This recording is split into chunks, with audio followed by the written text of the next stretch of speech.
자, DNS 정보 요청에 대한 실습이에요.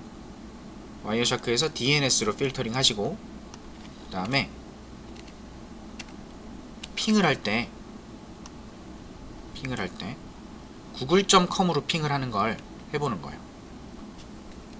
google.com으로 핑을 땅 하면 그때 안 뜨네요. 자, 이게 안 뜨는 이유는 한번 정보를 알아오면 컴퓨터에는 DNS 캐시라고 하는 걸 저장하고 있습니다. 그래서 ipconfig display DNS라는 옵션을 적으면 어이구 엄청 많네요. 자, google.com에 대한 IP 주소 정보를 저장하고 있어요. 여러분 컴퓨터 안에 한번 알아온 정보이기 때문에. 그래서 테스트 하실 때는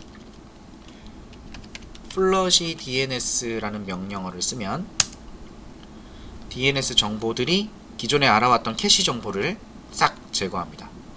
그러면 핑을 다시 했을 때 여러분 컴퓨터에 google.com에 대한 IP 주소가 저장되어 있지 않기 때문에 다시 DNS로 요청하는 작업을 할 거예요.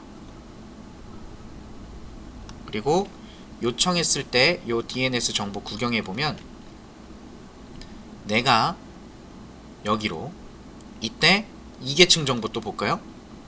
164라고 시작하는 요거는 저랑 다른 IP죠. 목적지가 동네가 다르죠. 그럼 2계층 정보를 뭘로 세팅해요? 게이트웨이 주소가 목적지가 되는 걸로 세팅을 합니다. 그죠? 그래서 IP 주소는 이렇게 세팅이 되고, 그 다음에 얜 UDP 정보가 만들어졌어요. UDP. 여러분 PC에서 출발지 포트는 이걸로 잡히고, 목적지는 53번이죠. 서비스 포트. 저쪽 DNS 서버에서 서비스하고 있는 포트가 53번. 그래서 그쪽으로 무엇을 보내고 있냐면 어플리케이션 계층의 프로토콜은 DNS 쿼리를 날리고 있대요. 쿼리의 목록은 야, google.com의 도메인 이름, google.com에 대한 IP 주소가 뭐니? 이거 좀 알려줘 라는 요청이에요. 이 요청이 제가 패킷트레이서로 예전에 보여드렸던 것처럼 PC에서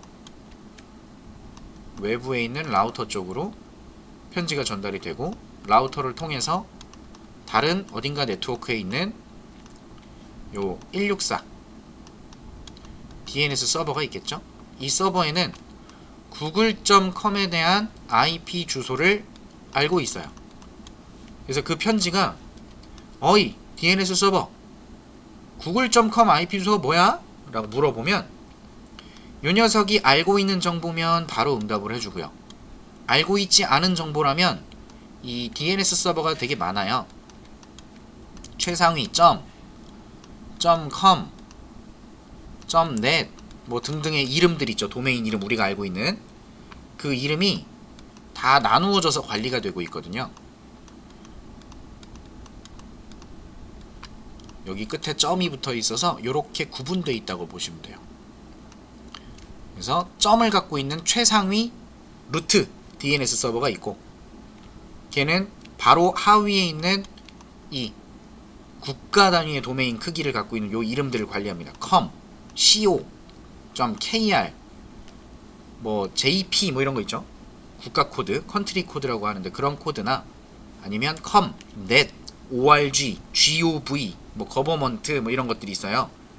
그런 이름들을 관리하는 DNS 서버도 있고, 각각의 DNS 서버 하위에는 com 아래에 존재하는 이런 도메인 이름들, 이런 걸 등록해서 쓰고 있는 거고, 그걸 얘가 해석을 해줍니다. 이런 서버들한테 막 물어보고 막 해석을 해요. 그래서 결국은 구글에 대한 IP 주소를 알아서 응답을 해주게 되면 그 정보를 DNS 캐시 테이블에 또 저장해 둡니다. 여러분이 모르는 새에 컴퓨터들은 별의별 일을 다 하고 있어요.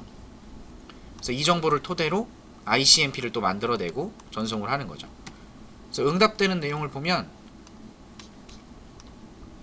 google.com에 대한 걸 요청해서 응답을 받으면 걔가 준 거죠. 응답을 받으면 그 쿼리, google.com에 대한 쿼리에 answer가 붙어서 와요.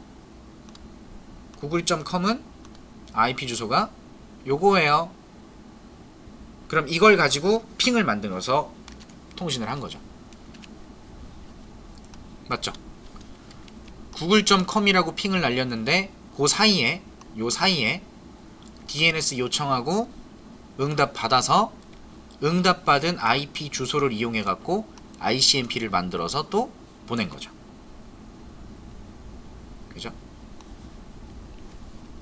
여러분이 아무것도 아닌 것처럼 동작하는 이 모든 컴퓨터를 사용하고 있는 네트워크 환경에서 이 우리도 모르게 계속 동작하고 있는 게 이 ARP라는 애, ICMP라는 애, DNS,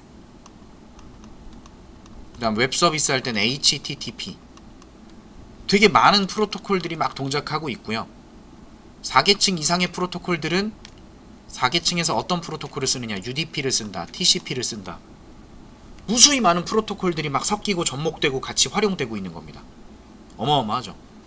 제가 지금 여러분한테 강의하고 있는 데이터도 UDP를 가지고 동작하고 있죠. 그죠? 지금 통신 여러분한테 계속 수업하는 이 모든 내용이 다 UDP로 날아가고 있는 거예요. 계속.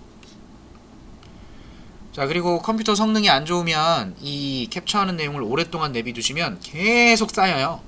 그래서 컴퓨터가 느려지고 버벅이는 상황들이 생기니까 굳이 저장하실 게 아니라면 껐다 켰다 하시면서 새로 고침 하시면서 구경해 보시는 게 좋지 않을까 합니다.